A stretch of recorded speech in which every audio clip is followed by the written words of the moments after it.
Эрхэм үзэгчдээ Монгол Улсын олон нийтийн телевизийн Алсын хараа хэлцүүлэг нэвтрүүлэг эхэлж байна. За хэлцүүлгийг олон нийтийн телевизийн 600 студиэс үзэгч та бүхэнд дамжуулан хүргэж байна. За энэ нэвтрүүлгийн зорилго бол Монгол Улсын хөгжлийн урт хугацааны бодлогыг тодорхойлох шаардлага, боломж гарч шийдэлтэй холбогдох асуудлаар нийгмийн холбогдох төлөөллүүдийн байр суурийг хүргэх санаа оноог нэгтгэхэд чиглэж байна. За энэ удаагийн хэлцүүлгээр хөгжлийн бодлогын хүрээнд эдийн засгийн харилцааны ямар чиглэлийн зохицуултуудыг хийх шаардлагатай байна гэдэг асуудлаар холбогдох төлөөллүүдийн байр суурийг хүргэнэ. За хэлцүүлэгт оролцогчдыг танилцуулъя. За улсын хурлын гишүүн, улсын хурлын төрийн байгуулалтын байнгын хорооны дарга Бямбцогт доктор Батнасан. За Эрдэнэс Монгол компани хуулийн бодлогын газрын захирал Сүндрия. За сангийн яамны эдийн засгийн бодлого зохицуулалтын газрын дарга Батхүрэл. За Монгол банкны ерөнхий эдийн засагч Ганочор. За улсын хурлын гишүүн Нарантуяа. За Монгол Улсын их сургуулийн доктор профессор академич Дорж. За хөгжлийн банкны гүйцэтгэх захирал Амар Төвшин. За Монгол Улсын их сургуулийн эдийн засгийн хүрээлэнгийн захирал доктор Цэвэлмаа. За үндэсний хөгжлийн газрын судалгаа шинжилгээний газрын дарга Мөнх Болднаар оролцож байна. За ингээ оролцогчдын байр суурийг сонсъё. За ер нь манай улсын хувьд хөгжлийн бодлогын хүрээнд эдийн засгийн тодорхой шинэ зохицуултуудыг зайлшгүй хийх, тодорхойлох бодиттой шаардлага байна уу? За одоогийн зах зээлийн эдийн засгийн үндсэн агуулга зарчим цаашид тууштай хэрэгжих ёстой гэж үзэж байна уу? Аль эсвэл шинээр бодлогын өөрчлөлт хийх шаардлага гарч байна уу? За энэ дээр Бямбцогт гишүүнээс За нэвтрүүлэгт оролцож байгаа үзэгчдээ энэ өдрийн мэндийг дэвшүүлье. Тэгэхээр Монгол Улсын хөгжлийн бодлого буюу Монгол Улсын урт хугацааны хөгжлийн төлөвлөлтийн талаар бид өнөөдөр хэлэлцүүл хийж явах шиг байна. Тэгэхээр энэ бас хөгжлийн бодлого гэж юу юм бэ гэдэг талаар бас товчхон бас мэдээлэл өгөх зөв болов уу гэж бодож байна. Тэгэхээр аливаа улс орон, аливаа байгууллага, айл эрх албан байгууллагын бас өөрийн гэсэн бодлоготой, зорилготой хүсэл мөрөөдөл тэмүүлэлтэй байдаг. Тэр нь бас хүн болгон өдөр тутам хичээж байх, мөрдөж байх, түүндээ тэмүүлж байх ийм л зарчмыг агуулдаг. Өнөөдөр Монгол улсаас тийм бодлого байна уу гэж байгаа. Харамсалтай нь тэр болон бид хэрэгжүүлж чадахгүй байдаг. Тийм болохоор бид Монгол улсынхаа нийгэм эдийн засгийг урт хугацаанд яаж иргэддээ ээлтэйгээр байгаль орчиндөө тийм хор хөнөөл багтаагаар хөгжүүлэх үү гэдэг энэ бодлогын урт хугацааны бодлогын бичиг баримтыг л Монгол улсын хөгжлийн бодлого буюу төрийн хараа хайрцагны бодлого хэлж байгаа юм л та. Тэг өнөөдөр бид бас ийм бодлоготой мөртлөө хэрэгжүүлж чадахгүй байгаа нь бодлогын тогтвортой байдалтай холбоотой байгаа. Тэг өөрөө чи ярьж байгаа юу гэдгийг асуудал дээр үндсэн хуультай холбоод ярихад 1992 онд үндсэн хууль баталсан. Энэ үндсэн хууль батлахдаа бид нөгөө зах зээлийн эдийн засаг шилжнэ, төвлөрсөн төлөвлөгөөт эдийн засгаас татгалзнаа. Олон намын тогтолцоотой болно, нэг намын тогтолцоос татгалзнаа гэдэг үндсэн хуульд тунхаглагдсан. Яг энэ үндсэн хуулийг хэлэлцэж баталж байх үед бид нар яасан гэхээр тийм хуучин бол социализмын үед 5 жилээр төлөвлөдөг, төвлөрсөн төлөвлөгөөт эдийн засагта бүх зүйлийг төлөвлөж төлөвснийхээ хэрэгжүүлдэг байсан. Хэрэгжлэндээ хяналт тавьж ажилладаг байсан. 92 онд үндсэн хууль батлах үедээ ерөөсөн төвлөрсөн төлөвлөгөөт эдийн засгийн социализм гэдэг чинь буруу юм байна. Тийм болохоор бид нэ төвлөрсөн төлөвлөгөөт эдийн засгаас татгалзъя, зах зээлийн эдийн засаг шилжиж, ингэхдээ тийм үү. Ерөөсөө зах зээл бүхнийг зохицуулна, эрэлт нийлүүлэлтээр бүхэл тийм үү зах зээлийн зарчмаар явна гэдэг байдлаар үндсэн хуулийн эдийн засгийн талын төлөвлөлтийн асуудлыг орхигдуулсантай холбоотойгоор үндсэндээ Монгол улсын хөгжлийн бодлого урт хугацаанд хэрэгжих бололцоо боломжийг багуулсан. За мэдээж урт хугацаанд бас бид нар хэрэгжүүлж чадахгүй болохоор дунд хугацаанд, богино хугацаанд хэрэгжиж байгаа байдал маань асуудалтай болчиход байгаа юм л. Тийм болохоор зайлшгүй энэ Монгол улсын хөгжлийн алсын хараа 25 жилийн хөгжлийн загвар гэдэг ярьж байгаа асуудал бас ярих ёстой асуудал. Энэ асуудлыг зөвхөн өнөөдөр анх ярьж байгаа юм биш ээ. Энийг үе үеийн засгийн газар, үе үеийн улсын их улс ярьж байсан. Тийм болохоор ганцхан бид нар өмнө ярьж байсан зүйлүүдээс сургамж авч юун дээр алдав, юун дээр онов. Өнөөдөр бодит байдал маань бодит байдал ямар хөө байна гэдэгтээ үнэлт өгнөлтөө цаашаага бид нарт урт хугацааны бодлогыг тодорхойлох ёстой. Үүнтэй холбоотойгоор улсын их хурл бас энэ үндсэн хууль хэлэлцэж байгаа үед бас үндсэн хуулинд орхигдсон эдийн засгийн асуудал буюу тийм хөгжлийн бодлого төлөвлөлтийн асуудлыг бас тусахаар зорж байгаа. Өөрөөр хэлэх юм бол Монгол улсын үндсэн хуулийн 25 дугаар зүйлд улсын их хурлын бүрэн эрх дотор Монгол улсын их хурлын бүрэн эрхэнд тийм үү төсөв мөнгөний санхүүгийн бодлого тодорхойлох, төсвийг батлах, засгийн газрын үйл ажиллагааны хөтөлбөрийг батлах гэдэг тийм үү Монгол улсын нийгмийн эдийн засгийн үндсэн чиглэлийг хөгжүүлэх хөтөлбөрийг батлах гэх мэт ийм зорилтууд байсан бол энэ дотор Монгол улсын нийгмийн эдийн засгийн хөгжлийн бодлогыг боловсруулж батлах, түүний хэрэгжлэнд хяналт тавих. За Монгол улсын хөгжлийн бодлого маань тогтвортой байх гэсэн зорилтууд заалтууд оруулж өгч байгаа. Энэ маань үндсэндээ бол үндсэн хуулиасаа эхлээд бид нэр Монгол улсын төрийн бодлого маань тогтвортой байх, амьдрал дээр бодиттой хэрэгждэг байх бололцоо боломжийг бүрдүүлэх гэж оролдож байгаа. Яг үүнтэй уялдаад одоо бас энэ алсын хараа тийм үү. Үндсэн хуулиндаа энэ зорилтуудыг тусгаж чадвал үүнтэйгээ уялдуулаад хөгжлийн бодлого төлөвлөлтийн тухай хуулиа өөрчлөөд за мөн одоо бас Монгол улсынхаа урт хугацааны бодлогын бичиг баримтаа батлаад явах юм бол гээд зэрэгцсэн одоо харилцсан уялдаатай юм бичиг баримтууд гараад явах бололцоо боломж бүрднэ. Улсын хурлын гишүүдийн санаачлан боловсруулсан үндсэн хуулийн нэмэлт өөрчлөлтийн төсөлд хувилбараар бол хөгжлийн бодлого төлөвлөлттэй холбоотой тодорхой заалт тусгахтаар яригдж байна. Яригдж байгаа. Өөрөөр хэлэх юм бол бид нэр үндсэн хуулинд үндсэн чиглэл буюу 1 жилийн төлөвлөгөө, засгийн газрын үйл ажиллагааны хөтөлбөр буюу дунд хугацааны бодлого, төсөв буюу одоо тийм богино хугацааны төлөвлөгөө эдгээр маань үндсэн хуулиар ингээ хөөшлөгдөд улсын их хурлын бүрийн дотор ороод ирсэн байдаг. Урт хугацааны бодлогын асуудал байхгүй байсан. Тийм болохоор бид Монгол улсын нийгмийн эдийн засгийн хөгжлийн бодлогыг тодорхойлох, түүнийг батлах, хэрэгжлэн хяналт тавих. Монгол улсын хөгжлийн бодлого маань хөгжлийн бодлого төлөвлөлт маань тогтвортой байх гэсэн зарчмуудыг оруулж өгч байгаа. Энэ өөрөөр хэлэх юм бол үндсэндээ урт хугацааны бодлого заавал байх ёстой шүү. Урт хугацааны бодлогыг заавал хэрэгжүүлдэг байх ёстой. Хэрэгжүүлэх бас функцтэй байх ёстой гэдэг нь оруулж өгч байгаа. Ингэснээр бид нар үндсэндээ одоо өнөөдрийн бидний алдаад байгаа алдаа буюу Монгол улсын төрийн бодлого маань тодорхой байх, тогтвортой хэрэгжих энэ бололцоо боломжийг үндсэн хуулиас эхлүүлж бүрдүүлж өгье. Тэгэхгүй бид нар бодлогогүй байсныг бодлоготой байсан. Ганцхан бодлого маань тогтвортой хэрэгждэггүй. Бодлогыг хэрэгжүүлэх хуультай байсан болгосон бас. Хөгжлийн бодлого төлөвлөлтийн тухай хуультай. Гисэн мөртлөө хэрэгжихгүй байгаа болохоор бид нар энэ цогцоор нь одоо шийдэх ёстой байна гэдэг дээр л одоо санал нийтэж байгаа. За, Батнасан доктор. За, тэгэхээр бид 1990 онд зах зээлийн эдийн засаг шилжихтэй ерөнхийдөө зах зээл эдийн засгийн болон нийгмийн хөгжлийн олон асуудлуудыг шийдэх байх гэсэн ийм одоо ихтгэл найдвартайгаар зах зээлийн системд орсон. Тэгээд өнгөрсөн одоо 20 гаруй жил 30 орчим жилийн хөгжлийн нөхцөл байдлыг ерөнхийдөө өвгөнж үзэхэд бол Монголын эдийн засгийн нийгмийн хөгжилд бол олон асуудлууд бол хоримтлагдсан байна. Жишээлбэл Монгол улсад 1995 онд Дэлхийн банк анх ядуурлын судалгаа хийсэн байдгийг. Тэр үед Монголын нийт хүн амын 36 орчим хувь нь ядуу байна гэсэн ийм тоо гарсан байдаг. За сая та бүхэн бас харлаа.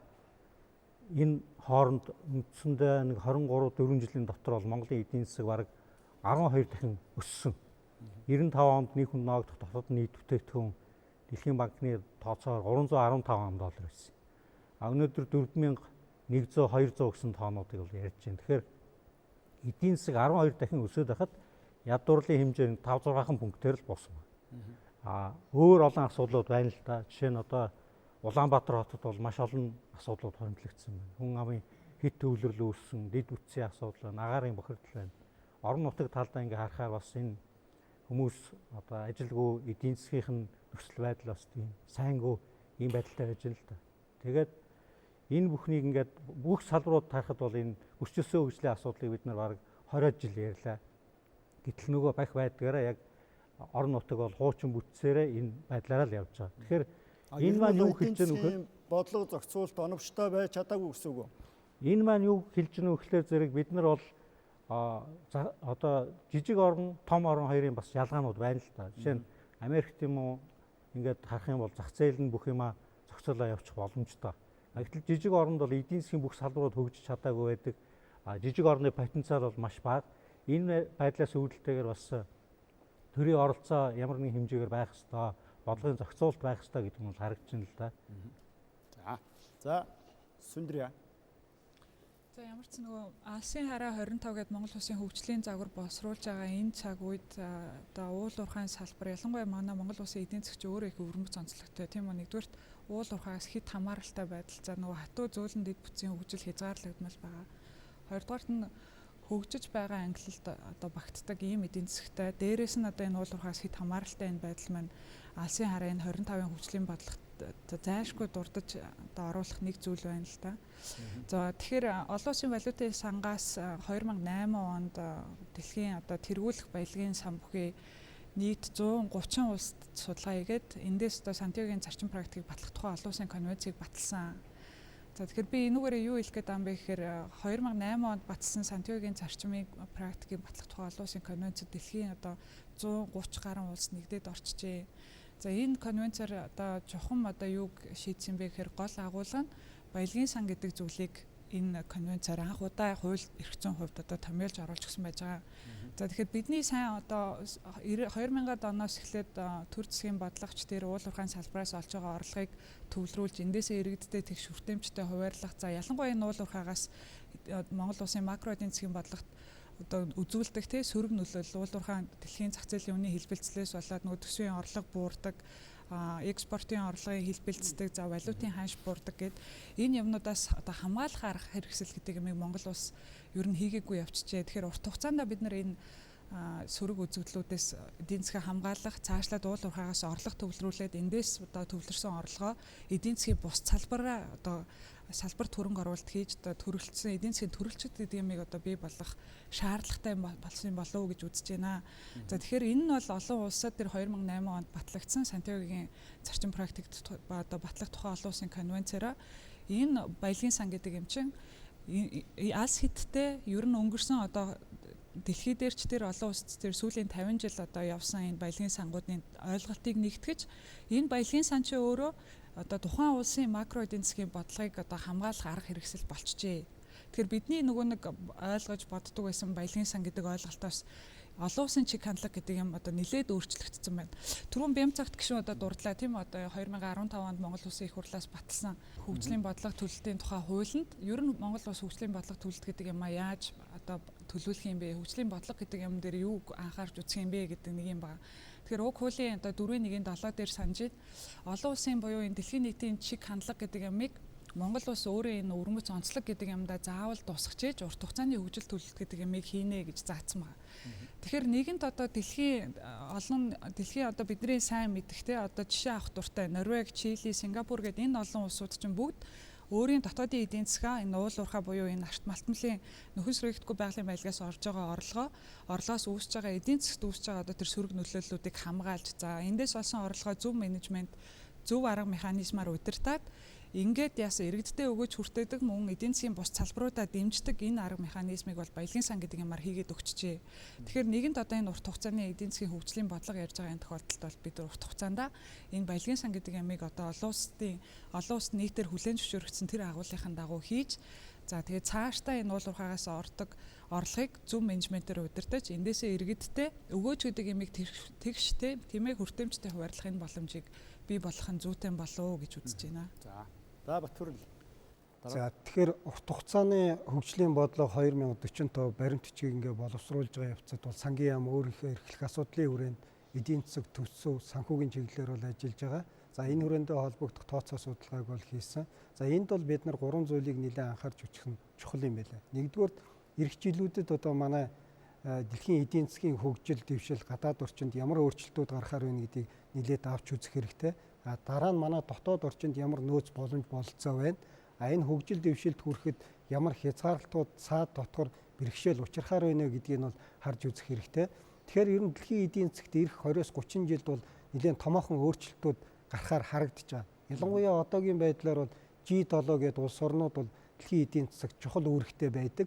Тэгвэл 2050 он гэхэд E7 гэдэг Emerging Market Economy буюу хөгжиж байгаа орнуудын эдийн засаг бол маш хүчтэй байр суурьтайгаар орж ирж байгаа. Энд ямар улсууд орж ийн гэхээр Оросын улбооны улс, бүгд найрамдах Хятад улс, Бразил, Мексик, Турк, Индонез гэсэн улсууд орж байгаа. Эднэр маань 2050 он гэхэд бол дэлхийн одоо нийт эдийн засгийн 50%-ийг үйлдвэрлэхээр байгаа. За нөгөө талаас дэлхийн эдийн засаг маань 2050 он гэхэд одоогийн байгаа түвшнээс 2 дахин нэмэгдэж өсөн нэмэгдэхээр байгаа. За түүнчлэн Аз төв рүү бол энэ хөгжлийн чиг хандлага нэлээд хүчтэй эрчимтэй явагдаж байгаа. Зөвхөн нэг жишээ аваад үзэхэд Аз төв дид үтсийн бүтээн байгуулалтанд гэхэд эх жилүүд 25-аас 30 их $80 хөрөнгө оруулалтын төсөл арга хэмжээ хэрэгжихээр байна. Нөгөө талаас Аз төв маань хотчих үйл процесс энэ маань бол дуусах үйл явц бол болоогүй байна. Энэ үйл явц эрчимтэй эх жилүүдэд нэмэгдэхээр байна. Нөгөө нэг онцлогтой зүйл нь гадаад зах зээл дээр Аз төвд гарч байгаа ямар өөрчлөлт вэ гэхээр ялангуяа дундаж давхаргын хэмжээ бол маш хүчтэй нэмэгдэж байна. 2015 он гэхэд Аз төвд байгаа дундаж хүн амын хэмжээ бол 1.5 тэрбум хүн байсан. За энэ маань бол 2030 он гэхэд 2.5 дахин өсөөд 3.5 тэрбум хүн Аз төвийн дундаж давхаргыг бүрдүүлэхээр байна. Энэ дэлхийн нийт одоо дундаж давхаргын 60%. Тэгэхээр хөгжил Аз руу ингэж чиглэж байгаа энэ үед бид нар бас Алсын харааны эх одоо 20-25 жилийн бодлогын баримтчгийн боловсруулахдаа зайлшгүй гадаад орчны нөхцөл байдлыг авч үзэх нь бол чухал байгаа. За дээрээс нь эдийн засаг худалдааны интеграц бол маш хүчтэй явагдаж байгаа. Энэ ялангуяа АСЕАН, Аз номхон далай гээд энэ орнууд руу бас маш хүчтэй явагдаж байна. Ингээ гадаад орчин дээр орж байгаа энэ том өөрчлөлт, томоохон эерэг боломжийг бид нар эх 20-25 жилд ашиглах ямар дотоод нөөц боломж болцоо байна вэ гэхээр за эрдэнэ соёлын түүхийн эдийн нөөц байгаа гэдгийг бол бид нар хүн болгон мэдж байгаа. За үүнээс гадна ялангуяа тэр Азийн зах зээл дээр нэмэгдээд байгаа дундаж давхаргын хэрэглээнд тохирсон мал аж ахуй, газар тариалан боловсруулах үйлдвэрийн салбар, аялал жуулчлал, тээвэр дээр бол нэлээд боломж болцоо байна гэж бол бид нар харж байгаа. Өөрөө дундаж давхарга маань их онцлогтой хэрэглээтэй. Ялангуяа 11-аас 110 долларын өдрийн орлоготой ийм хүмүүс байдаг. За эднэр бол эрүүл мэнд боловсрол, аялал жуулчлал, эко бүтээгдэхүүн хэрэгэлдэг ийм улсууд байна. Тэгэхээр энэ дээр бид нарын нөөц, дотоод нөөц боломж болцоогоо ашиглаад нэг л одоо салбарын жишээг хэлье л да. Тухайлбал одоо газар тариалан дээр ихэд манайд бол газар тариалангийн салбарын эргэлтэнд ороогууд 42% нь байна. Тэгэхээр энийг бид нар эдийн засгийн эргэлтэнд оруулж Азийн зах зээл рүү, дундаж давхарга руу эко бүтээгдэхүүн үйлдвэрлэж нийлүүлэх боломж болцоо харагдаж байна. Тэгэхээр нийгмийн дундаж давхаргыг ямар ойлголтын хүрээнд илүү тодорхойлж авч үзэх ёстой. Зөвхөн орлогоор хэмжээд байна уу? Аль эсвэл одоо бусад талын үзүүлэлтийг зайлшгүй харгалзах ёстой юм уу? Тий, яг хөө саяын гадаад улс орнууд бол орлогоор хэмжиж үзээд 11-аас 110 долларын орлоготой, өдрийн орлоготой хүмүүсийг дундаж давхарга гэж үзээд энийхээ хэмжээг ярьж байгаа. Манайд бол өнөөдөр ядуур 28-29% байгаа. Энэ хэмжээнд бид нар дотоодын хувьд бол дундаж давхарга гэхээсээ илүүтэй бид нар ядуурлыг бууруулах энэ чиглэлд анхаарах хэрэгтэй. Тэгэхээр энэ бидний гадаад зах зээлийн нөхцөл байдал, дотоод боломж, энд бид нарт ямар хязгаарлалтууд бий болоод байна вэ? Ямар саад дотгор бий болоод байна вэ гэдгийг эх 20-25 жилийн бодлоготой тусгах нь нэлээд чухал байгаа. Энэ дээр ямар зүйлүүд байна гэхээр макро эдийн засгийн байдал тогтворгүй байна, бодлогын тогтворгүй орчин байна, засаглал муу байна, бизнес эрхлэхэд санхүүжилтийн өртөг өндөр байна, экспортын санхүүжилтийн бүрэн тогтолцоо бүрдээгүй байна, хөгжлийн бодлого төлөвлөлтийн тогтолцоо бүрэн төлөвшөөгүй байгаа учраас бодлогын тогтвортой байдал хангагдаж ажиллахгүй байна гэдэг ийм хязгаарлалтууд байгаа. Тэгэхээр нэгэнт бид нар 20-25 жилийн бодлого боловсруулж байгаа учраас дэлхийн нийтийн хөгжлийн ерөнхий чиг хандлагатай уялдуулаад дотоод нөөц боломж бололцоогоо ашиглаад бидний эх жилүүдэд тулгараад байгаа саад бэрхшээлийг арилгахад чиглэсэн хөгжлийн бодлого төлөвлөлт стратегийн баримт бичиг тусгаж зорилтуудыг гаргах нь бол чухал гэж харж байгаа. За, ган учир эдийн засаг. Тийм, анхны таны асуултанд хариулахад бол бид бүхэн зах зээлийн эдийн засгийн тогтолцоо сонгогдсон. Энэ тогтолцоогоо бол хөгжлүүлнэ. Тэгээ бид бүхэн энэ тогтолцоогоор 30 жил явлаа. 30 жил дотор бид бүхэнд олсон ололт амжилт бол өчнөө бий. Гэхдээ яг эдийн засгийн бодлогынхаа хувьд сая гишүүн гэсэн хэлж байна. Урт хугацааны бодлого маань богино дунд хугацааны бодлоготойгоо бас нийцсэн үү, үр дүнд хүрсэн үү гэх. Тэгэхээр гол Монголын эдийн засгийн ингээд яг тоон хөгжлөд нь аваад үзэхлээр эдийн засаг маань маш өндөр юм хэлбэлзэл дунд явж ирж байгаа. Тэгэхээр өөрөөр 17% өсөлт чадсан, 12% өсөлт харсан. Гэхдээ буцаагаад хас өсөлтүүд маш олон. Тэгэхээр эдийн засаг маань ийм өндөр хэлбэлзэлтэй явж ирж байгаа болохоор энэ маань яг тэр ядуурлынхаа асуудлуудыг, яг тэр нийгмийнхаа асуудлуудыг шийдэх тийм боломж олон зайн хугацаа болоод. Тэгэхээр бидний хамгийн гол зорилго маань энэ бодлого дотор бол яг тэр макро тогтвортой байдлаа өөрийг нь бий болгох хэрэгтэй асуудлаа гэдэг нь бол яалтчгүй гарч иж байгаа.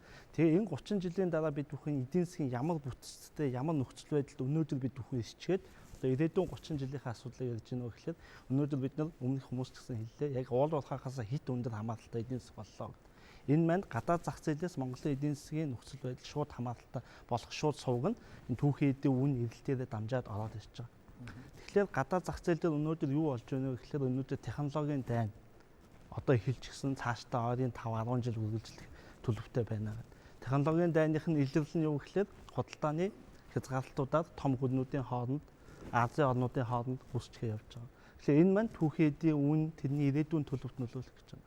За нөгөө талд нь энэ өндөр хэлбэлзэл дотор эдийн засгийг тогтоожуулах гэсэн төрийн маань бодлогууд маань яасан бэ гэхлээр дандаа гадаадын зээл тусламж хөрөнгө оруулалтуудад хит одоо оруулж ирэх байдлаар шийдээ авсан чинь өнөөдөр Монголын эдийн засаг маань өөрөө 29.5 тэрбум долларын гадаад устай болчихсон ийм эдийн засаг. Тэгэхээр гадаад нөхцөл байдалд хит түстэмтгий гадаад өрнөөс хит хамааралтай ийм эдийн засагтай болоод сууж байгаа. Тэгэхээр одоо үүн эдийн засгийгаа тэгвэл одоо урт хугацаанд хөгжүүлэхийн тулд яах вэ гэхээр тогтвортой байдлаа хангах асуудал чухал. Үүний тулд тэгвэл дотоод эдийн засгийнхаа бодлогоор энэ дархлаа эмзэг байдлаа буулгасан дархлаагийн дэмжсэн ийм нөхцөл байдал чухал байна. Тэгээ энэ тэргуунд юу чухал вэ гэхлээр яалтчгүй гадаад валютын нөөц буюу энэ богино хугацааны сүүлийн 10 жил Монголын эдийн засгт бол 3 удаагийн том цохилт боллоо гэдэг дүгнж гисэн байгаа. Энэ бол 2008-аас 9 оны дэлхийн санхүүгийн хямрал, 13-аас 14 оны дэлхийн түүхэн эдийн том уналт, 16 оны дотоод эдийн засгийн хямралаа гэдэг. Тэгэхээр энэ хямралууд бол дандаа засгийн газрын өрийг бол дунджаад 14-аас 26 пунктээр өсгөж ирсэн. Гадаад валютын нөөцийг бол 49-ээс 65% буулгаж ирсэн гэж гарчихсан. Тэгэхээр энэ хоёр эмзэг байдал эдийн засгт бий болоод болохоор гадаадын хөрөнгө оруулагчид нь тэр бодны гадаад зах зээлээс авчрах үнэ өртөг маань өндөр болоод гадаадын хөрөнгө оруулагч маань цухтаад байгаа. Тэгэхээр ялцчгүй энэ хөрөнгө оруулалт нь өөрөө Монголын эдийн засгийн ирээдүйн хөгжил чухал учраас дотоод макро зохистой бодлого түүн нь болохоор өлөөд эдийн засгийн дархлаагаа дэмжсэн буюу гадаад валютынхаа нөөцийг нэмэгдүүлсэн, төсвийнхаа орон зайгаа бий болгосон, санхүүгийн зах зээлийнхаа дархлааг бэхжүүлсэн, гадаадын хөрөнгө оруулалтыг дуудан давлсан, за тэгээд дотоод институт засаглалынхаа асуудлыг бэхжүүлсэн ийм л бодлогын хүрээнд бол дунд хугацаанд яваад үүн дээрээ тулгуурлаад өмнөх хүмүүсийн хэлсэнчлэн тэр эдийн засгийг төрөлжүүлэхтэй холбогдсон асуудлууд бол Монголын эдийн засгийн чухалмаа гэсэн ийм дүгнэлтэнд бол хүрээд байгаа. За улсын хурлын гишүүн Наран Туяа. За ер нь Монгол улс хөгжлийн бодлоготой юу гэвэл маш олон бодлогын баримтчууд байгаа. За нийтдээ улсын хурл засгийн газраас баталж гарсан нэг 270-80 орчим үндэсний хэмжээний салбарын хөгжлийн бодлогод байгаа. За эднэрийг 3 үндсэн зарчим дээрээс үнэлэх юм бол нэгдүгээрт хэр оновчтой тодорхойлогдсон бэ гэдэг талаас нь үнэлэх юм бол хангалттай биш. За яагаад ингэж хэлж байгаа гэхээр ер нь хөгжлийн бодлогыг тодорхойлно гэдэг өөрөө хөгжлийн хөгжил гэж юу вэ гэдэгтэйгээ хамаарсан байдлаар цогц байдлаар нь тодорхойлохыг хэлдэг юм байна. Жишээлх юм бол хөгжил өөрөө юу вэ гэхээр хүний хөгжил, капиталын нөөц, дээр нь технологийн шинжилгээ гурвын нийлбэр шүү дээ. Үржвэр. Тэгэхээр энэ байдлаас нь цогцоор нь харж бид нэр тодорхойлж чадсан уу гэвэл чадаагүй гэдгийг би 3 улсын жишээгээр хэлэх гээд байна. За 2015 онд Монгол Улсын доктортой хөгжлийн бодлого гэж энэ 2030-ыг яг боловсруулж явах үед Кембриж их сургуулийн бизнес скуулийн үүсгэн байгуулагч би Пол Жааж гэдэг хүний урьж авчирч Монголд одоо энэ алсын хараа гэдэг юмыг яаж тодорхойлох вэ гэдэг дээр зөвлөгөө өгүүлж ирсэн. Тэгэхэд яг өнөөдөр ярьж байгаа энэ алсын харааны сэдвийг тэнд хөндөж яхад ер нь ингээд улсын хөгжлийн бодлого бол өөрөө ингээд нийлэнхүүд нь нялгцсан эдийн засгийн бүх салбарыг тодорхой тоон үзүүлэлтээр нэг цаг үед жигдгийн ингэж хөгжүүлнэ гэж тодорхойлдог бол энэ өөрөө хөгжлийн зөв бодлого биш юм аа. Алсын хараа гэдэг бол аль салбар дээрээ одоо эхэлж хөгжих, дөрөөлж хөгжих одоо аль салбараас мөнгө олох боломжтой юм. Тэр салбараа урдаа гаргаад тэр салбараа дэмжсэн дэд бүтцийн одоо эрчим хүч, дэд зам харилцааны дэд бүтцийн одоо бодлогоо араас нь явуулаад энэ дээрсээ олсон аль болохоор хүнийхээ одоо хөгжлийг яг энэ салбар руугаа тэргүүлэх зэрэгэл дээр нь тавьж иж хүнтэйгээ дэд бүтцтэйгээ тэр мөнгө олох салбараа эхэлж хөгжүүлж иж дараа нь нийгмийнхаа салбаруудыг тэр олсон мөнгөөр хөгжүүлдэг ийм хөгжлийн ирэм дараа гэж байдаг юм аа. Ингэж алсын хараагаа тодорхойлсон улс л хөгждөг юм. Бусад улсууд бол бүгдээрээ л одоо хөгжлийн бодлоготой бүх орон тэрнээс онцгойлоод хөгжсөн одоо 2-3 орны жишээг авч үзэхэд алсын хараагаа тэгж тодорхойлж чадсан учраас хөгжсөн юмаа гэд Сингапурын жишээ хэлж ирсэн. Сингапур улс бол алсын хараагаа маш онцгойлж тэгж одоо өөрийнхөө байгаа нөөцөн дээр байгалийн байлггүй тийм ээ зөвхөн хүнээ хөгжүүлэх технологийн одоо шинжилгээг тэнхих ийм замаар бол одоо хөгжлөө тодорхойлсон. Дубай бол сүүлийн 15 жилд Арабын Эмират улсын Дубай бол хөгжсөн. Энэ бол бас өөрийнхөө алсын харааг зөв тодорхойлсон. Зөвхөн санхүүгийн зах зээл дээр тулгуурлаж хөгжиё гэдэг тэргүүлэх салбараа тавьсан. Дээр нь одоо Казахстан улс, Того улс гэдэг ийм алсын харааныхаа хэлбэр одоо чиг одоо зорилттой ч гэдэг юм уу зөв тодорхойлсон төгждөг юм а гэж хэлж ирсэн. Тэгэхээр бидний энэ бүх олон одоо түрүүний миний хэлсэн түрүүн бямцагт гишүүн хэлж байгаа ч гэсэн олон бодлогууд ингээд аваад үзэх юм бол альдигээ урдаа тавьж аль дээрээ тулгуурлаж хөгжих гээд байгаа юм бэ гэдэг маань манайд ерөөсө тодорхойгүй. Үндэсний аюулгүй байдлын үзэл баримтлал тэгээд бусад одоо сүүлийн үед засгийн газрын мөрөх хөтөлбөр гээд баримтчгуудаар уул уурхаа дээр л гэж ярьдаг. Гэхдээ яг уул уурхаагаа үнэхээр хөгжүүлэх гээд байгаа юм бол аль салбартаагаа нийлүүлж одоо уялдуулах юм бэ гэдэг хоёр дахь миний одоо үнэлэх гээд байгаа тэр уялдаатай үр ашигтай байх зарчим бас дутуу байна гэж хараад идэгээ. Тэр уул уурхаагаас олж байгаа мөнгөө тэгвэл дараачийн одоо эдийн засгийг ингээд сая төрөлжүүлнэ гэж ярьж байна. Эдийн засгийг аваад явах нөгөө хөдөөж хуруугаа яаж хуваарлаж байгаа юм бэ? Энэ уялдаа үлээсээ байхгүй. За, Гтэмч дорж. За бодлогын асуудал бол маш чухал асуудал да. Аливаа улс, аливаа байгууллага бол амжилтанд хүрэх одоо асуудлын гол нь бол бодлого байдаг. Амжилт болох бодлогоо зөв тодорхойлох юм бол энэ 50%-тай тэнцдэг гэж бол үздэг. Тэгэхээр бодлогыг бол одоо ягаад манай бодлого бол хэрэгжихгүй байна. Зөндөө олон бодлого, зөндөө олон баримт төвчгийг бол гаргасан байгаа. Юунаас болоод байна гэдгийг бол бид олох ёстой юм. Иймийн тулд бол бид бол одоо ямар хувь байдалд байна вэ? Бид бол 70 жил социализмын замаар бол хөгжлөө. 30 жил бол зах зээлээр бол хөгжиж байна. 70 жилийн эцэстээ одоо 90-ад он гэлээгт бол 10 миллиард алтан рублийн өртөө байлаа. Одоо зах зээлд 30 жил хөгжиж байна. Бас 28 миллиард долларын өртөө болчихлоо. Энэ бол яагаад байна вэ? Нэгээр хэлбэл одоо бид дотоодын нийт бүтээгдэхүүн юу зөвхөн хөөгийн өрийн дарахын тулд жилд 1.80 төгрөг бол төлөөд байна. Ядуурл маань улам ихсээд байна. Нэг хүн доногдох дотоодын нийт бүтээгдэхүүн өслөөч гэсэн одоо хүндээ хүрэхгүй байна. Тэгэхээр бол би яах ёстой вэ гэвэл өөрийгөө аваад явах тэтгдэг ийм эдийн засагт яаж шилжих вэ? Бид бол зөндөө одоо зээл аваад гадаад энэ зээлэнд бол төшгөлсөн тийм эдийн засгийн бодлого бол нэг ёсонд аваад яваад байна. Тэгэхээр бол бид яах ёстой вэ гэвэл нийгэм маань нүүдлийн болоод суурин соёл иргэншлийн холимогт байгаа ийм нийгэм. Бид бол яах вэ гэвэл голдуу суурин соёл иргэншлийн бодлогын загварыг бол авч хэрэглэх гээд байгаа. Өөртөө тохиролцсон тийм дээлийг яаж бүтээх вэ? Үүнээс болоод бол яах вэ гэвэл бидний бодлого бол явахгүй байна. Нэгээр хэлбэл юу вэ гэвэл дотоодын нийт бүтээгдэхүүний бүтцийг аваад үзэх юм бол суурин соёл иргэншлийн байдлаар бол 70% нь бол бий болчихж байгаа. Нүүдлийн соёл иргэншлийн байдлаар бол 20% бий болж байгаа. Соёлын хувьд аваад үзэх юм бол юу байна вэ гэвэл нүүдлийн соёл иргэншлийн соёл бол давнгаалцсан. Ийм учраас бол яах вэ гэвэл энэ байдлыг бол бид бол харгалзаж бодлогондоо зайлшгүй тусах ёстой. Нүүдлийн соёл иргэншлийн илүү давуу талуудын суурин соёл иргэншлийн илүү давуу талтай хослуулах замаар энэ үндсэн дээр шин загвар бий болгож шин бодлогыг бол тодорхойлох зайлшгүй шаардлага бий болжээ. Одоогийн байдлаар бол бид яах вэ гэвэл голдуу суурин соёл иргэншлийн одоо хуулиас суулгах юм уу? Тэнд бол байгаа загварыг авч хэрэглэх ийм мөрөөдөл бол их давмгаалсан учраас бидний бодлого бол явахгүй байна гэж би бодож байна. За амар төвшин захирал. За улсын хөгжлийг ярих зайлшгүй одоо санхүүжилтийн бодлогыг ярих хэрэгтэй. Компани төвшинч байна уу, улсын хөгжлийн төвшинч байна уу, санхүүжилтийн үүрэг бол маш өндөр байдаг. Яг одоогийн байдлаар Монгол Улсын санхүүгийн тогтолцоо нь ямар байна гэхэд арилжааны банкуд дийлэнх одоо хөрөнгийг гаргадаг. Зөөн хэдэн компани гадаадын зах зээлээс хөрөнгө босгох чадвартай босгодог. Дийлэнх нь бол хөрөнгө ер нь хомсдолтой явдаг. Тийм болохоор хөгжлийн урт хугацааны хөгжлийн бодлого боловсруулахдаа бид санхүүжилтийнхаа хөрөнгө оруулалтынхаа бодлогыг маш сайн одоо бодож шингээх хэрэгтэй.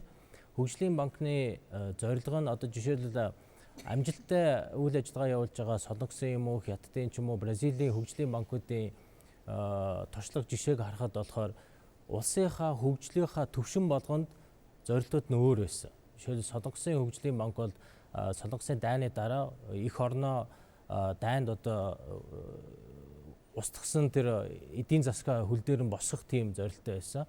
20 жилийн дараа технологи болон экспортыг дэмжсэн тийм бодлого хэрэгжүүлсэн. Одоо болохоор технологид суурилсан оюуны ухааны тийм хөрөнгө оруулалтыг хийгээд явж байна. Тийм болохоор Монгол Улсын хөгжлийн банк мөн адил одоо тийм эдийн засгийнхаа хөгжлийнхаа бодлого үе шаттай уялдуулсан тийм бодлоготой байх шаардлагатай юм аа. Цэлмэ доктор.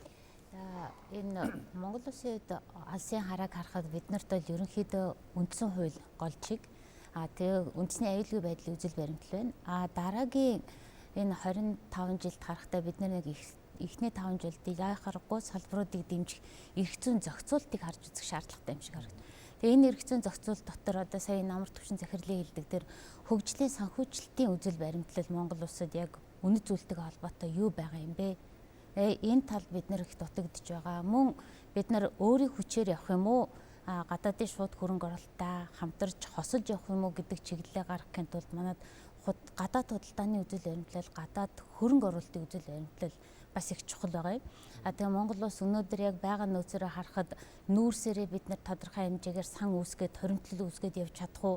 Тэгээ энэ талаас харахад баялагын удирдлагын үзэл баримтлал гэдэг ойлголт бол биднэрт бол их чухал байгаа. Тэгээ энэ чиглэлийг багцуулгаад гаргаж ирвэл салбарууд хоорондоо ажиллахдаа газар зүйн байршлаар хэрхэн тархаан байршуулах вэ гэдэг асуудал байгаа. Тэгээ энд бүсчилсэн хөгжлийн үзэл баримтлалыг авч үзэхэд одоогийн байдлаар бол 4 бүс дотроо хамгийн багадаа 3 аймаг, дээдлэлт нь 7 аймаг багтаж байгаа. Энэ 7 аймаг 3 аймагаар бүс дотор дэд бүтцүүдийг хэрхэн зөв шийдэх вэ гэдэг асуудал гарч ирж байгаа. Замын асуудал бол ерөнхийдөө шийдэгдсэн болоо. Одоо бид нэр дараагийн мэдээллийн технологи, логистикийн шүлжээ, салбарууд тэр дундаа бизнесийн зардлыг бууруулах дэд бүтцийг хөгжүүлэх тал дараагийн нэг 20-25 жилд харж чадвал бүтээх салбар нь илүү эрчимтэй чиглэлийг барина. Бүтээх салбарыг эрчимтэй болж ирэхэд Монгол хүмүүсийн үнэт зүйл, хөгжлийн философи илүү бүтээх гэдэг тал руу.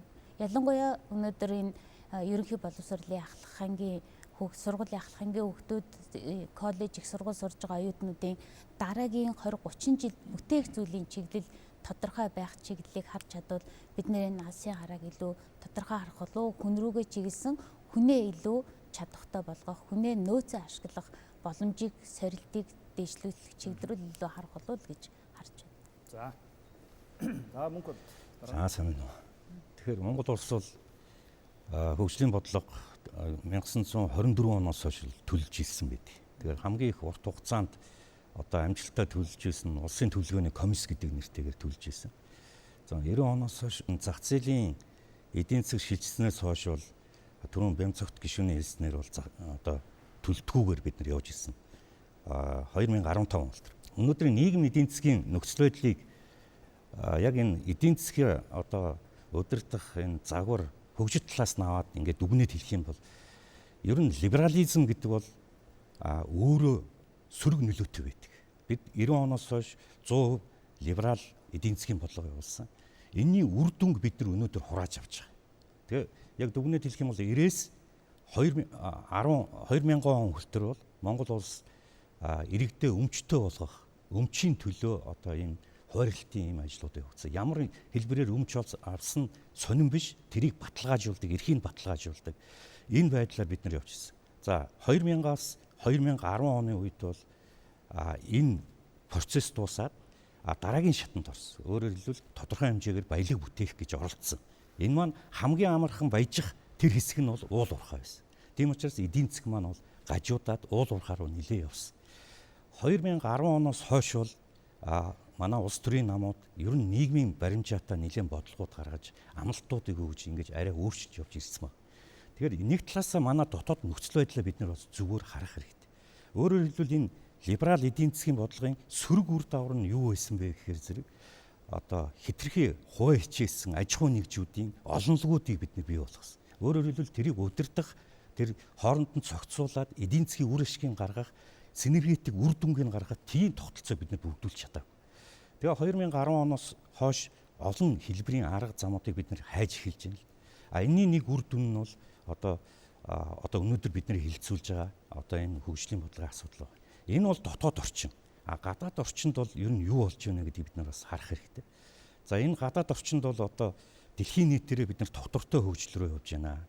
Нэгдсэн үндэсний байгууллагаас 2015 он баталсан тэр тогтвортой хөгжлийн зорилго гэдэг 2030 он үлдэрт энэ зорилгод бол одоо нийгмийн баримжаатай энэ бодлогуудыг баримтлахыг дэлхийн улсуудад бол уриалсан.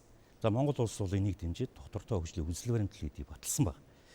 Тэгэхээр бид өнөөдөр эдийн засгийг төрөлжүүлэхээс илүү бид иргэдийнхэн орлогыг дээшлүүлэх, нийгэмлүү чиглэсэн эдийн засгийн өсөлтийнхээ үр дүнг иргэдэд хүргэдэг тэр тогтолцоороо бид нар явах, өөрчлөх сайжруулах юм зайлшгүй шаардлага байна. За ер нь хөгжлийн бодлого тодорхойлохдоо эдийн засгийн тэргүүлэх гол салбаруудаа ямар хүрээнд илүү авч үзэх чиглүүлэх шаардлага байна. Зөвхөн одоо уул уурхаагаас хит хамааралтай нөхцөл байдлыг өөрчлөх, эрсдэлгүй байх, олон тулгууртай байх боломжийг яаж бүрдүүлэх ёстой? Одоо ерөөсөө бид нар Монгол улсын маань эдийн засгийн болон нийгмийн нөхцөл байдал ямар байгаа вэ те? Үүнийг одоо хэрхэн яаж шийдэж болох вэ гэдэг дээр одоо хүмүүс болгоо ярьсаар байгаад улс төрийн намууд, эрдэмтэн судлаач нар, төрийн байгууллага, төрийн бос байгууллага ярьсаар байгаад бүгд дээр бол инхэн зөв юм байна гэдэг дээр харьцангуй одоо нэг ахтараад тэмээ гэхээр ямаа гэж зөрөхгүй болцсон. Өөрөөр хэлэх юм бол одоо юу гэдэг уул уурхаас хит хамаарлагыг багасгахыг, эдийн засгийг солонгоруулъя, төрөлжүүлъя, тийм үү? Боловсруулах үйлдвэрээ хөгжүүлъя, хөдөө аж ахуйг хөгжүүлъя, аялал жуулчлалаа дэмжиж, ингээ бид ингэж л хөгжих юм байна. Ингээхийн тулд дэд үтсээ тийм үү? Зам харилцаагаа хөгжүүлъя, одоо орон байрны асуудлыг шийдийгээд бүгд ярьсаар байгаа бүгд нэг дуу нэгтэй болцсон. Ганцхан одоо өнөөдөр асуудал юунд байгаад байгаа гэхээр тэр гаргаж ирсэн бодлого маань тогтвортой хэрэгжих бололцоо боломжийг бид бүрдүүлж чадахгүй. Энэ л асуудал байдаг. Сая улсын мөнх бол дараа бас хэллээ тийм үү? 15 онд нэгдсэн үндэсний байгууллага тогтвортой хөгжлийн 17 зорилтыг баталсан. Яг үүнтэй нийцүүлээд бид нэр 16-нд Монгол Улсын их хурл тийм үү? Бас тогтвортой хөгжлийн үзэл баримтлал 2030-ыг баталсан. Гэтэл одоо ингээ бид баталсан 16-нд баталсан Монгол Улсын их хурлаар баталсан хөтөлбөрөө тийм үү? Яагаад амьдрал дээр хэрэгжүүлж чадахгүй байгаа юм бэ? Яагаад энэ бодлого маань өөрчлөгдөд байгаа юм бэ? Тийм болохоор асуудал маань энд байгаа. Тэгэхээр эдийн засгийн тэргүүлэх чиглэл гэдэг маань улсын эдийн засгийн ачааныхаа дийлэн хэсгийг авч явдаг салбаруудын тухай ярьж байна л да. Тэгэхээр энэ бол үүний тулд ер нь бол нөгөө тогтвортой яаж явах вэ гэдэг тэр талыг нэлээд харах хэрэгтэй гэж ингэж бодож байна л да. Тэгэхээр хоёр зүйлийг бол тооцоонд авах хэрэгтэй юм шиг байна. Нэгдүгээрт ямар салбар урт хугацаанд өрсөлдөх чадвартай байж чадах вэ гэдэг асуудал. Тэгэхээр энэ бол тухайн улсын үйлдвэрлэлийн одоо өрсөлдөх давуу тал нь ямар салбартай байна вэ гэдгийг бид анхаарна гэсэн. Хоёр дахь нь бол энэ дэлхийн хөгжлийн хандлага хаашаа явж байна гэдгийг харах хэрэгтэй. Тэгээ ингээ харахаар яг нэг хэд хэдэн салбарыг бол хэлж болохоор юм шиг байна. Хамгийн нэгдүгээрт энэ хөдөөж ухаан салбар байна. Яагаад хөдөөж ухаан салбарын асуудлыг ярьж байна гэхээр ер нь бол жилээс жилд энэ дэлхийн ашиглаж байгаа бэлчээрийн талбай, энэ тариалангийн талбай чинь жилээс жилд хэмжээнд багасж байгаа. Энэ байгаль цагуурын өөрчлөлтийн нөлөөгөөр энэ бэлчээрийн талбайд оройтол явагдаж байна. Тэгэхээр нөгөө талдаа бол хүний одоо тоо бол тасралтгүй нэмэгдэж байгаа. Дэлхий дээр амьдарч байгаа хүмүүсийн тоо. Тэгэхээр энэ маань юу гэсэн үг вэ гэхээр хүнсний хэрэглээ бол ер нь бол өсөх магадaltaй гэсэн. Тэгэхээр бид бол энийг одоо харгалзаад бас хөдөөж ухаан чиглэлийн босуулах үйлдвэрлэлийг хөгжүүлэх асуудлыг бол авч үзэх хэрэгтэй юм шиг байна. За хоёр дахь салбар бол энэ жишээлбэл Европын холбоо 2040 он гэхэд бол энэ нутаг дэвсгэр дээгүүрээ дотоод шатлалтын хөдөлгөөртэй тээврийн хэрэгсэл ер нь явуулахгүй гэдэг ийм бичиг баримт гаргачлаа. Энэ юу гэсэн үг гэхээр зэрэг цахилгаан машины үйлдвэрлэл бол ер нь ирээдүйн одоо том бизнес болох гэж шүү дээ. Одоо энэ Прус машиныг аваад үзэх юм бол хybrid хөдөлгөөртэй 20 кг зэсвэдэг. Энэ юу гэсэн үг гэхээр манай одоо энэ уул уурхайн салбарт байгаа нэлээд том бүтээгдэхүүн болох зэс маань явандаа энэ ойрын хэдэн жилүүд бол маш тийм эрэлттэй бүтээгдэхүүн болох гэж байна гэсэн. Энийг хайлуулдаг үйлдвэр бол Монгол хэрэгтэй байна. За тэгээд дээрэс нь бол Монголын хувьд бол ер нь бол энэ орон нутг нь бол бас ингээд хоорондоо холбогдсон тэр байдал нь бүтээгдэхүүний үйлдвэрлэлийн зардалд нөлөөлөдөг учраас энэ мэдээлэл харилцаа холбоо логистикийн системийг хөгжүүлэх асуудал чухал. Дээр нь бол аялал жуулчлал бол бүгдээрээ мэдж байгаа энэ бол бас Монголын хөгжлийн бас нэг чухал тэргүүлэх салбар байгаа. Ер нь бол нөгөө нийтлэг бидний нэг ойлгож мэдэж те одоо харж байгаа зүйл бол уртын хугацаанд уул уурхай бол Монгол Улсын эдийн засгийн тэргүүлэх салбар байх нь үнэн. Энэ бол туйлын үнэн. За энэ дээр бол нөгөө дэлхийн зах зээл түүхийд бүтээгдэхүүний зах зээлийн одоо demand гэдэг те тэр шаардлагыг харсан ч тэр Монгол Улсаас гарч байгаа нөгөө цэс коксч нүүрсний зах зээлээ цаад олон улсын зах зээлээ харсан ч Монгол Улсын эдийн засгийг нэг 100 200 жил одоо чирж тэргүүлж явах салбар бол уул уурхай. Тэгэхээр энэ одоо эдийн засгийн тэргүүлэх салбараа бид нар давуу тал, сул талыг яаж зөв авч явах юм бэ? Ямар арга механизмаар бид нар энийг урт хугацаанд зөв бодлохоор зөв удирдах явах юм бэ гэж. Тэгэхээр манайхаас бусд оронд бол нэг нийтлэг 3 жишээ. Хамгийн нэгдүгээрт нь одоо уул уурхайн баялагаас одоо орлого олоод өндөр хөгжсөн Норвегийн жишээ байна тийм үү. За тэгэхээр Норвег бол нөгөө газрын тостой улс орн. За Арабын орнууд мөн адил. За тэгвэл Чили байна тийм манайх шиг зис одоо нүүрсээр баялагын орлогоо төвлөрүүлж эндээсээ одоо урт хугацааны төлөвлөлт гэдэг юмаа хийгээд өнөөдөр өндөр хөгжиж чадсан энэ улс орнууд байна. За энэ улс орнууд бол нэг 3 аргаар тухайн одоо уул уурхайн орлогоо зөв хуваарлаад зөв механизмаар авч явж байна. За эхлээд нөгөө нэг түүхийн эдийн үнийн өсөлттэй үед орлогын тодорхой хувийг төсвийн тогтвортой байдлын санд хийгээд ингээд төсвөө тогтворжуулах аргаар уул уурхайгаас олж байгаа орлогынхоо нэг хэсгийг хадгалж байна. За Монгол улс бол нөгөө 2010 он төсвийн тогтвортой байдлын тухай хуулиа батлаад энэ төрлийн сангаа буюу энэ төсвийн тогтворжуулалтын сангаа байгуулчихсан юм байж байна.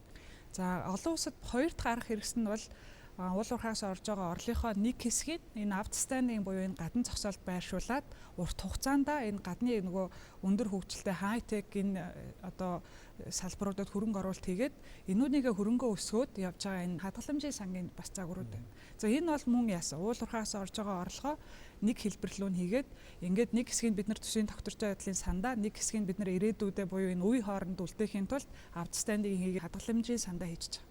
За манайх бол нь 2016 онд ирээдүйн өв сангийн тухай хуулийг батснаар энэ төрлийн сангаа байгуулсан гэж үзэж байгаа. За тэгвэл өнөөдөр байгаа энэ шаардлагатай байгаа хөгжлийн санхүүжилтийг хэн хизээ хийх вэ? За энийг одоо үлдэх орлогоороо бид нар яах вэ?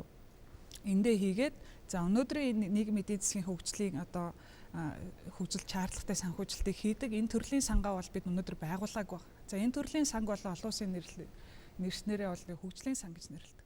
Тэгэхээр Монгол улс бол яалтчгүй өнөөдөр бид нар шаардлага одоо хэрэгцээ шаардлага юу вэ гэхээр хөгжлийн одоо бус салбаруудаа дэмжих, олон төрөлт эдийн засаг руу орох, за мөн одоо уул уурхайгаас олж байгаа орлого гэдэг маань өөрөө нөхөн сэргээхдэггүй баялаг. Энэ баялагаас өнөөдөр байгаа иргэн сүндрия 100 жилийн дараа төрөх иргэн сүндриягийн үр хүүхдэд өнөөдрийн баялагийг тэг шүртэмжтэй хуваарлах энэ зарчмыг бид юугаар дамжуулж хийх вэ гэхээр ерөөсөө л энэ баялагын сан гэдэг юмар дамжуулж хийж байгаа. За энэ бол нөгөө уул уурхайн одоо дагсан уул уурхайгаас олж байгаа бага хэмжээний орлогоо тэгшүртэмжтэй хуваарлаж байгаа, зөв ашиглаж байгаа ийм арга хэрэгсэл. Ийм л юм байна. За уул уурхайн салбарын хувьд бол үндсэндээ бид нар статистик тоо аваад үзэх юм бол 2000 онд бол дотоодын нийт бүтээгдэхүүний 10% эзэлж байсан. Хөдөө аж ахуйн салбар бол 30% эзэлж байсан.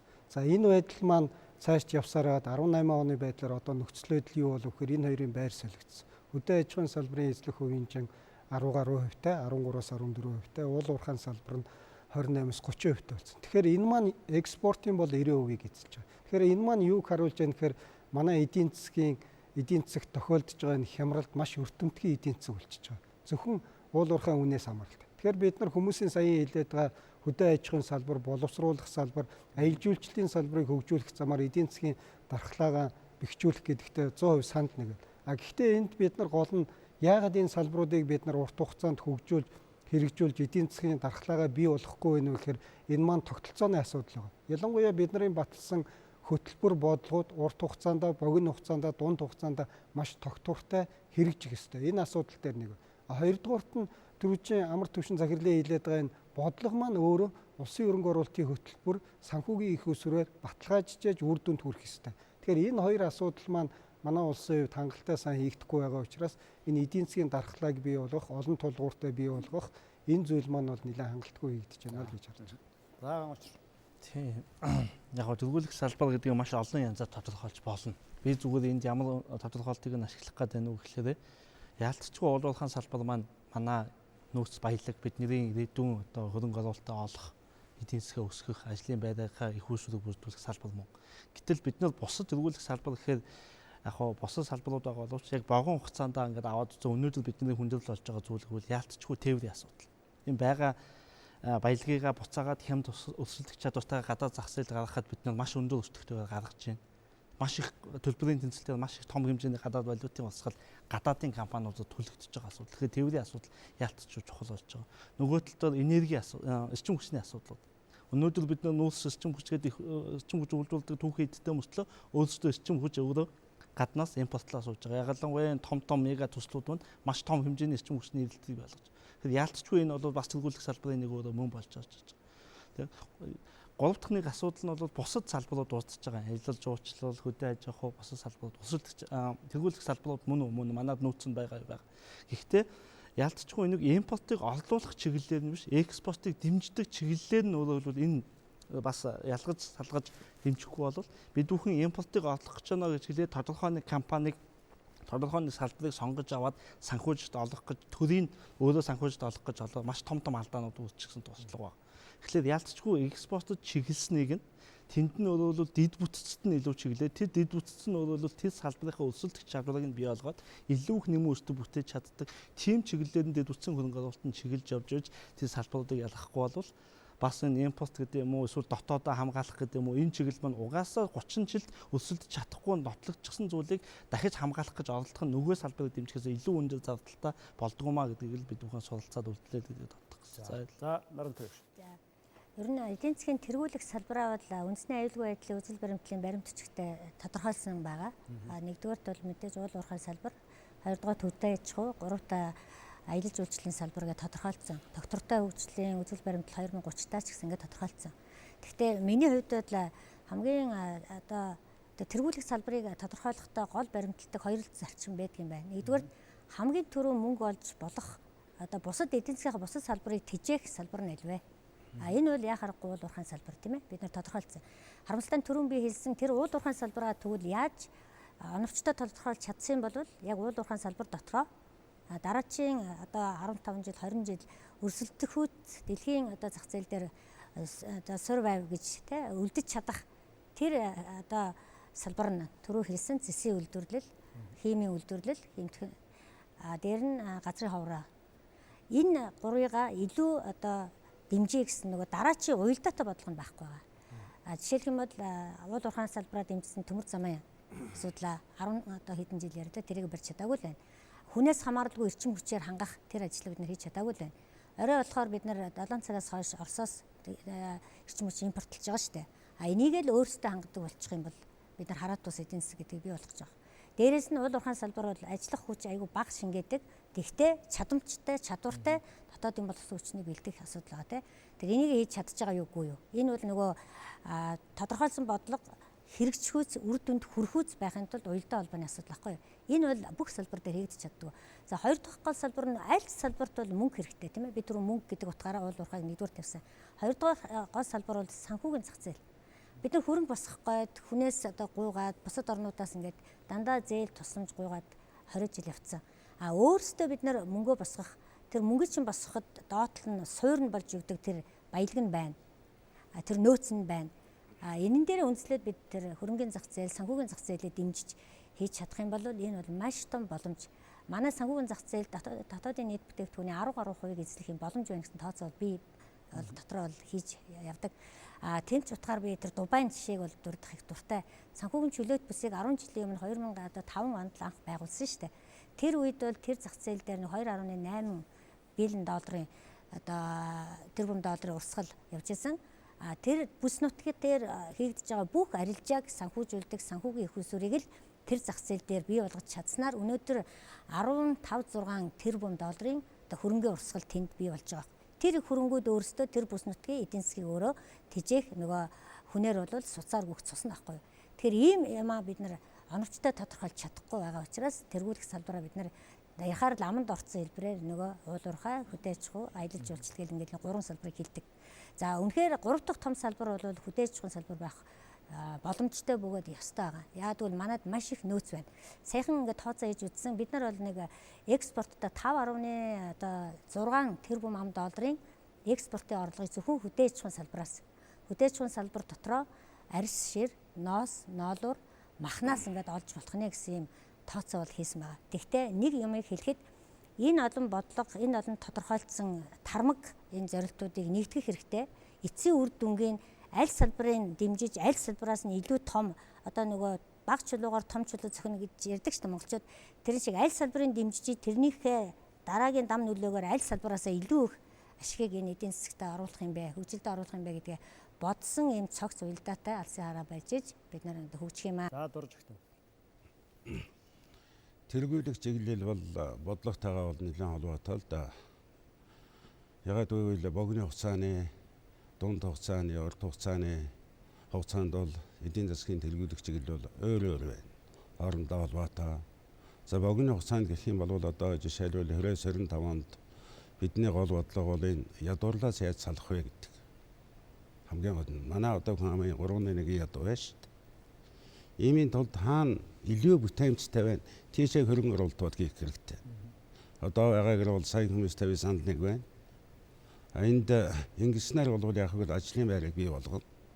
ажлын байрыг бий болгосноор бол яг хүмүүс ажилдаа болж ядуурлаас бол гарах боломжтой. Гэхдээ энд нэг гол юм бол юу байна вэ гэвэл эдийн засгийн доктортой өсөлтийг хангахын тулд хөрөмтөл байна уу юу? Хөрөмтөл байх бол бид бол өсгөх чадахгүй шүү дээ. Хамгийн давталтай юм бол Монгол бол хөрөмтөл хийж чадахгүй байна. Үүнээс олж бол зээл аваад зээлийнхээ хүйг бол дийлэхгүй. Ийм хүнд байдалд бол ороод байна. Ийм учраас бол яг хөө сайн хүмүүстэй одоо хэлсэн тэргүүлэх чиглэлүүдээс гадна миний бодоход бол Монгол бол тээврийн дэд үтсийг хөгжүүл, тээврийн салбарыг хөгжүүлснээр бол бас нэлээд ийм одоо тэргүүлэх чиглэл байж болох. Та нар бол мэдж байгаа Улаанбаатар төмөр зам гэлээгт бол Орос Монголын хамт эмч Путин одоо хэлсэн Орос улсын ерөнхийлөгч. Энэ хамтын төмөр замаар одоо ачаалах өнгөрөөлөх ачааны хэмжээг бол 100 сая тонн төгрөгийг гэж. Тэгвэл бол энэ бол яах вэ гэвэл намжийн өнгөрөөлөх тээвэр одоо тухайлбал оюу толгойн одоо оруулж байгаа ашигтай тэнцэх жишээтэй. Энэ бол боломж. Нөгөө талаас ерэн одоо яах вэ гэвэл малаж ахуй цаашдаа бол агшин.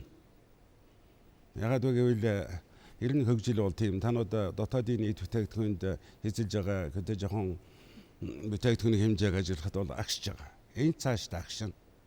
Уул уурхай бол яах вэ гэвэл эдийн засагт хэлж байгаа учраас энд бидний хамгийн гол юм юу байна гэвэл боловсруулалтын түвшин дээшлүүлэх хэрэгтэй. Ингэснээр экспортыг бол дэмжсэн гаднаас авч байгаа энэ одоо нэг өсөндөө бидний хэрэгжилж байгаа, үйлдвэрлэж байгаа бүтээгдэхүүний төвхөд хэрэглээний зөвлөсөн аюулгүй гаднаас авч байгаа. Энд чинь мөнгө төлж байгаа. Ийм учраас бол экспортыг бол дэмжсэн, дотоодын импортыг бол оруулсан. Энэ чиглэл бол гарцаагүй чиглэл бол гол байр суурийг бол эзлэх ёстой. За амар төвшин захирал. За тэргүүлэх салбар гэж юу вэ гэхээр миний харж байгаагаар болохоор аль салбар нь давуу тал үүсгэж чадж байна. Өрсөлдөх чадвар нь өндөр байна. Тэр нь тэргүүлэх салбар байж болж байгаа юм л да. Одоогийн байдлаар уул уурхай газар зүйн болон нөөц тэгээд өртгийн хувьд бол давуу тал үүссэн байна. Дараагийнхан бол хөдөө аж ахуй. Жишээл одоо Европын хөгжлийн банкуудын 10 жилийн бодлогот номер 1 зорилт нь одоо хүнсний аюулгүй байдал, хоёрт нь болохоор ногоон эрчим хүчин гэдэг хоёр гол одоо тэргүүлэх салбараа тодорхойлсон байдаг. Тэгэхээр энэ бол манай улсын хувьд бас их том боломж. Хүнсний аюулгүй байдлыг хангах тийм боломж байна. Эрчим хүчээр хангах бас боломж байна. Тэгээ энэ тэргүүлэх салбаруудаа яаж санхүүжүүлэх вэ гэдэг нь бол загварууд нь өөр. Жишээл одоо их хэмжээний хөрөнгө оруулалт шаардлагатай уул уурхайд бол том одоо авраг компаниудыг дэмжих бодлого нь илүү зохимжтой юм шиг харагдаж байгаа. Гэтэл нөгөө аялал жуулч дээр илүү жижиг дунд бизнесийг дэмжих нь илүү зохимжтой гэж харагдаад байгаа. Тийм болохоор тэргүүлэх салбар бол Монгол Улсын хөгжлийн үе шат болгонд өөрчлөгдөд явна. Тэрэндээ зохицуулаад бид нэр санхүүжилтийнхаа загварыг бас өөрчлөх шаардлагатай болох байна. За цэвэрлэмэл доктор. Дотоодын нийлүүлэлтийн шүлжээнд нэгдэж чадах шинэ материалын инновацийг хамгийн хүчтэй нэвтрүүлж чадах мөн дэлхийн өртгийн шүлжээнд нэгдэж чадах тэр салбарууд л Монгол Улсын хувьд тэргүүлэх салбарууд байна л гэж бодож байна. За хамгийн тэргүүлэх салбар ойр хугацаанд бол маш их ажлын байр бий болгодог тэр салбар л гэж хэлнэ. Ойрын хугацаанд. За дунд хугацаанд бол ер нь бол бид нар бол манай эдийн засгийн бодлого дээр хамгийн том алдаа гараад байгаа юм юу гэхээр зэрэг энэ мезо түвшний бодлого алдагдсантай холбоотой гарч ирж байгаа хүндрэлүүд байгаа. Өөрөөр хэлбэл Монгол Улсын тээвэр логистикийн зардал 42-оос 45% байна. Германд бол 6-аас 8% байна. Америкт 10-аас 12% байна. Манад яагаад ийм өндөр байгаад байна вэ гэхээр түрүүний хэлдэг тэр тархаа ботрохаа өөрсдөө харилцаа уялдаагүй энэ төлөлтүүд явагдсан учраас энэ нэгдсэн мезо түвшний шийдлүүд өндөр хийж чадаагүй. Энэ байдлаас болоод Монгол Улсын эдийн засаг өөрөө маш өндөр өртөгтэйгээр явж байгаа. Одоо энэ дотоодын одоо энэ бүтээгдэхүүний тооцооллыг ингээ аваад үзэх бол манай эдийн засаг маш үр ашиггүй ийм системийг бид өөрсдөө бий болгоцсон. За дунд хугацаанд бол бид нар бол ер нь энэ бага овртой өртөг өндөртэй бүтээгдэхүүн үйлдвэрлэлөө зайлшгүй бид нар чиглэн. Алстаа бид нар бол энэ үйлчлэгээний чиглэл рүү хандуулах хэрэгтэй. Үйлчлэгээ бол өөрөө маш их ажлын байр бий болоод ийм салбар байна. Товчхондоо хэлэхэд бол өнөөдрийн яг нөхцөл байдал дээр бол аж үйлдвэрийн салбар бол тэргүүлэх чиглэл зайлшгүй богино хугацаанд байхаас өөр аргагүй. Сая бас тэргүүлэх салбарын асуудлууд яригдж байгаа тийм ээ. Тэгээ ерөнхийдөө л ярьдаг уул уурхай, аж үйлдвэр, боловсрол үйлдвэр хөгжүүлэх, дээрээс нь хөдөө аж ахуй. Тэгээд аялал жуулчлал гэдэг.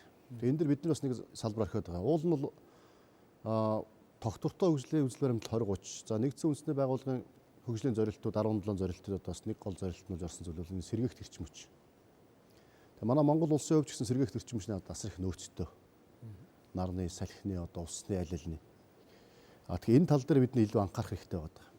Гэтэл одоо эрчим хүчний яамнаас одоо боловсруулсан тийм эрчим хүчний яамны хөгжлийн стратеги бас хөтөлбөр гаргацсан.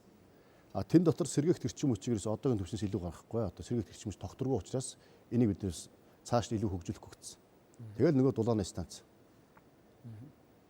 Гэтэл чин дэлхийн нийтээр дулааны станцаас татгалзаж байна. Өртөг өндөртэй байна, байгаль орчинд хор хөнөөлттэй байна. Дэлхийн нийтээр үндсэндээ сэргээгт эрчим хүч хандлагыг чиглэж байна. Гэтэл бидний бодлого ягаад өөр тийш яваад байгаа юм бэ? Энэ дэр бид анхаарах хэрэгтэй. Өөрөөр хэлбэл одоо юу гэдгийг зөвхөн одоо Латин Америкт одоо сэргээгт эрчимт 1 кВт-ийн өртгөнд 1 цент болцсон байна. Монголд 10 хэдэн цент байдаг. Өнөөдөр сахаар элсэн цэлийн 2% ашиглахад дэлхийн нийтийг одоо эрчим хүчээр бүрэн хангана. Тэр одоо Английн хойно байдаг Гренландын салхины нөөцийн 25% ашиглах дэлхийн одоо эрчим хүчийг бүрэн хангана гэсэн тооцоомод хийдсэн. Тэгээ энэ лүү одоо бүх чиглэлээ явж байхад манайхан бол тийм үү яавал одоо сэргээгт эрчим хүчтэй илүү анхаарах вэ? Яагаад тэр Латин Америкт 1 цент байж байгаа тэр сэргээгт эрчим хүчний өртөг зардалтай хөрөнгө оруулалтыг бид нааш нь татж байгаа болдоггүй. Энүүгээрээ бид нэр одоо дулааны станцууд биш тийм сэргээгт эрчим хүчээрээ өөрсдийнхөө дотоодын хэрэгцээ хангачаад цааш нь экспортлохыг бололцоо боломж байдаггүй гэдэг асуудлыг бол хармаар байгаа. Тэгэхээр үндсэндээ одоо юу гэдгийг эдийн засгийн тэргүүлэх салбаруудын нэг гэдэг дээр бид энийг иймэрхүү юмуд анхаарах хэрэгтэй байгаа юм л та. Гэтэл иймэрхүү юм дээр бас бодлогын алдаанаас гараал яваад байна. Энийг бас тэмэлж. За баярлалаа. Эрхэм үзэгчдээ Монголын үндэсний олон нийтийн телевиз Алсын хараа хэлэлцүүлгийн нэвтрүүлгээ хүргэлээ. За энэ удаагийн хэлэлцүүлгээр Монгол Улсын хөгжлийн урт хугацааны бодлогыг тодорхойлох шаардлага, боломж гарц шийдэл, за эдийн засгийн хүрээний зохицуулалттай холбогдох зарим асуудлыг хөндлөө. За хэлэлцүүлэгтээ улсын хурлын зарим гишүүн, Монгол банк, сангийн яам болон эрдэмтдийн төлөөлөл оролцлоо.